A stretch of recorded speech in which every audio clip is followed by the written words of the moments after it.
Nation news کے معزز ناظرین، نئی ویڈیو میں خوش آمدید۔ سعودی عرب میں بغاوت پھوٹ پڑی، سابق ولی عہد ملک سے فرار، آل سعود کے خاندانی راز پوری دنیا کو پتہ چل گئے۔ سعودی عرب سے شاہی نظام کا ہمیشہ کے لیے خاتمہ، شاہ سلمان کے خلاف پہلی سیاسی مزاحمت کرنے کا اعلان، کون کون شامل نکلا، سنسنی خیز انکشافات۔ مہاتیر محمد کے استعفے کے بعد ملائیشیا میں نیا تنازع کھڑا ہو گیا۔ شاہ سلمان نے اقوام متحدہ میں لبنان کے حوالے سے اب تک کا بڑا مطالبہ کر دیا۔ ترکی نے سعودی عرب کی کمر توڑ کر رکھ دی۔ ایسے رازوں سے پردہ اٹھنے جا رہا ہے کہ سعودی شاہی خاندان میں ہلچل مچ جائے۔ سوشل میڈیا صارف نے آل سعود کی راتوں کی نیندیں اڑا کر رکھ دی۔ ناظرین، اس ٹاپک کے بارے مزید حقائق جاننے سے قبل اگر آپ نے ہمارے چینل کو ابھی تک سبسکرائب نہیں کیا تو ابھی سبسکرائب کر لیں، ویڈیو کو لائک کر کے بیل آئیکن کو بھی ضرور دبا دیں۔ ناظرین، سعودی عرب میں بغاوت پھوٹ پڑی، محمد بن نائف فرار۔ اطلاعات کے مطابق سعودی عرب کے مشہور سوشل میڈیا صارف نے سعودی عرب کے سابق ولی عہد محمد بن نائف کے ملک سے فرار ہو کر ترکی جانے کی اطلاع دی۔ سحر نیوز کے مطابق آل سعود خاندان کے رازوں کا انکشاف کرنے والے مشہور ویب بلاگر مجتہد نے ٹویٹ کیا کہ کچھ رپورٹوں میں بتایا گیا کہ سابق ولی عہد محمد بن نائف بندر بن سلطان چھاؤنی سے ترکی فرار ہو گئے۔ ان کا کہنا ہے کہ کچھ افراد نے اس خبر کی تائید کی ہے جبکہ کچھ نے اس کی تردید کی ہے۔ اس سے پہلے ذرائع نے خبر دی تھی کہ شاہ سلمان کی صحت کی خرابی کی وجہ سے ولی عہد محمد بن سلمان کو اپنے خلاف تخت پلٹ یا بغاوت کا خوف ہے، جسے دیکھتے ہوئے ان کے حکم پر اب تک 20 سے زائد شہزادوں کو گرفتار کیا جا چکا ہے۔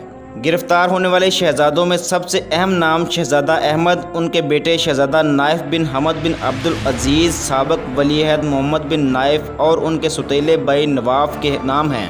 پرنس نائف سعودی فوج کے خفیہ اور سیکیورٹی شعبے کے سربراہ ہیں اور گرفتار ہونے والے سعودی عرب کے اب تک کے سب سے اعلیٰ فوجی افسر ہیں۔ اس سے پہلے سعودی ولی عہد محمد بن سلمان نے نومبر 2017 میں 500 شہزادوں اور اہم تاجروں کو ریٹنز کارلٹن ہوٹل میں نظر بند کر دیا تھا، جنہیں اربوں ڈالر اور حکومت سے وفاداری کے وعدے پر آزاد کر دیا گیا تھا۔ دوسری طرف سعودی عرب کے امریکہ اور برطانیہ میں موجود جلا وطن رہنماؤں نے فرمانروا شاہ سلمان کے شاہی نظام کے خلاف پہلی منظم سیاسی مزاحمت کرنے کا اعلان کر دیا۔ غیر ملکی میڈیا رپورٹ کے مطابق سعودی عرب میں اختلاف رائے اور آزادی اظہار کے خلاف جلا وطن رہنماؤں نے قومی اسمبلی پارٹی کی تشکیل کی سالگرہ کے موقع پر سیاسی مزاحمت کا اعلان کیا۔ قومی اسمبلی پارٹی کے جلا وطن رہنماؤں نے کہا کہ ہمارا مقصد سعودی عرب کے بادشاہی نظام میں جمہوری طرز پر حکومت تشکیل کرنا ہے۔ پارٹی عہدیداروں نے کہا کہ ہمارا مقصد عرب دنیا کے طاقتور ترین حکمران خاندان کے اختیار کو کمزور یا مجروح کرنا نہیں، بلکہ ہمارا چیلنج خام تیل کی کم قیمتوں پر قابو پانا ہے اور نومبر میں وبا کے درمیان G20 سربراہی اجلاس کی میزبانی ہے۔ غیر ملکی نیوز ایجنسی نے دعویٰ کیا ہے کہ قومی اسمبلی پارٹی کی سربراہی لندن میں مقیم انسانی حقوق کے ممتاز کارکن یحییٰ عسیری کر رہے ہیں، جبکہ دیگر اراکین میں مدوی الرشید، سعید بن ناصر الغامدی، امریکہ میں مقیم عبداللہ الاؤد اور عمر عبدالعزیز شامل ہیں۔ قومی اسمبلی پارٹی کے سربراہ یحییٰ عسیری نے کہا کہ ہم نے اپنی پارٹی کا اعلان ایک ایسے وقت میں کیا ہے کہ جب سعودی عرب مشکلات کا شکار ہے۔ ہم اس وقت میں اپنے ملک کے شہریوں اور ان کی امنگوں پر پورا اترنا چاہتے ہیں۔ یاد رہے کہ یحییٰ عسیری اس سے قبل سعودی شاہی خاندان کے ایئر آفیسر تھے۔ انہوں نے لندن میں القسط نامی انسانی حقوق کی تنظیم کی بنیاد رکھی، جس نے بعد میں شاہی خاندان کے کچھ افراد کی گرفتاری پر رد عمل دیتے ہوئے کہا کہ شاہی کنبے کے اراکین کی گرفتاریاں وسیع پیمانے پر بدلاؤ ہے۔ یہ بھی واضح رہے کہ 2017 سے 2011 کے درمیان بھی خلیجی ریاستوں میں بغاوت کی کوشش کی گئی تھی، جسے دبا دیا گیا تھا۔ دوسری جانب سعودی فرمانروا شاہ سلمان بن عبدالعزیز نے کہا کہ ایران سے تعلقات بہتر کرنے کے لیے ہر ممکن کوشش کی۔ اقوام متحدہ کی جنرل اسمبلی سے ورچوئل خطاب میں شاہ سلمان کا کہنا تھا کہ ایران نے گزشتہ سال سعودی تیل تنصیبات پر میزائل چلائے۔ ایران پروکسی کے ذریعے 300 بیلسٹک میزائل، 400 ڈرون چلا چکا ہے۔ انہوں نے کہا کہ سعودی عرب مشرق وسطیٰ میں امن کے قیام کی امریکی کوششوں کی حمایت کرتا ہے۔ انہوں نے مزید کہا کہ لبنان میں ایران نواز حزب اللہ کی بالادستی نے ملک کے آئین اور ریاستی اداروں کو تباہ کر دیا ہے۔ اس صورتحال سے نکلنے کا ایک ہی راستہ ہے کہ اس گروپ کو غیر مسلح کیا جائے۔ شاہ سلمان نے نشری تقریر میں کہا کہ بیروت میں 4 اگست کو تباہ کن بم دھماکے کی آواز میں آنے والی آفت ایران سے وابستہ دہشت گرد تنظیم حزب اللہ کی بالادستی ہی کا نتیجہ ہے۔ انہوں نے واضح کیا کہ سعودی عرب لبنانی عوام کے ساتھ کھڑا ہے۔ انہیں اس وقت حزب اللہ کے اسلحے کے بل پر فیصلہ سازی کے عمل پر کنٹرول کے نتیجے میں انسانی المیہ کا سامنا ہے۔ شاہ سلمان نے لبنانی عوام کو درپیش مسائل کے اسباب کا احاطہ کرتے ہوئے کہا کہ حزب اللہ کے کنٹرول نے لبنان کے ریاستی اداروں کو غیر فعال کر رکھا ہے۔ لبنان صرف اسی صورت میں امن و استحکام خوشحالی حاصل کر سکتا ہے کہ اس انتہا پسند تنظیم کو غیر مسلح کیا جائے۔ سعودی فرمانروا نے ایران کو بھی امن کے امکانات کو تار تار کرنے پر تنقید کا نشانہ بنایا ہے۔ ان کا کہنا تھا کہ تہران نے ایک مرتبہ پھر اپنی توسیع پسندانہ سرگرمیوں میں دہشت گردی کے نیٹ ورکس کو استعمال کیا اور اس نے سعودی عرب، یمن اور لبنان سمیت خطے میں متعدد ممالک کو عدم استحکام سے دوچار کرنے کی کوشش کی ہے۔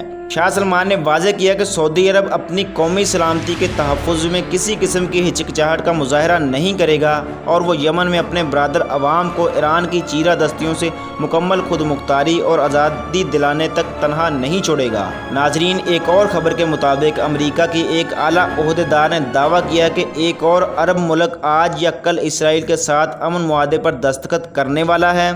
اقوام متحدہ میں امریکہ کی سفیر کیلی کرافٹ نے بتایا کہ ہمارا منصوبہ ہے کہ مزید ملک آئیں، ان کے ناموں کا اعلان ہم جلد ہی کرنے والے ہیں۔ ایک عرب ملک آج کل میں ہی اسرائیل سے امن معاہدے پر دستخط کرنے والا ہے۔ انہوں نے مزید کہا کہ میں جانتی ہوں کہ دوسرے بھی اس میں شامل ہوں گے۔ یاد رہے کہ گزشتہ مہینے متحدہ عرب امارات اور بحرین نے اسرائیل سے امن معاہدے پر دستخط کر کے اپنے تعلقات کو نارملائز کیا تھا۔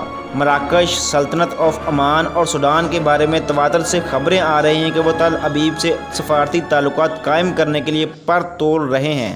کرافٹ کے مطابق امریکہ پر امید ہے کہ سعودی عرب بھی اسرائیل کے ساتھ امن معاہدہ کرے گا۔ ظاہر ہے کہ ہم اس امن معاہدے پر دستخط کا خیر مقدم کریں گے، تاہم اہم بات یہ ہے کہ ہم معاہدے پر توجہ مرکوز رکھیں اور ایران کو بحرین، متحدہ عرب امارات اور اسرائیل کی ساکھ متاثر کرنے سے روکیں۔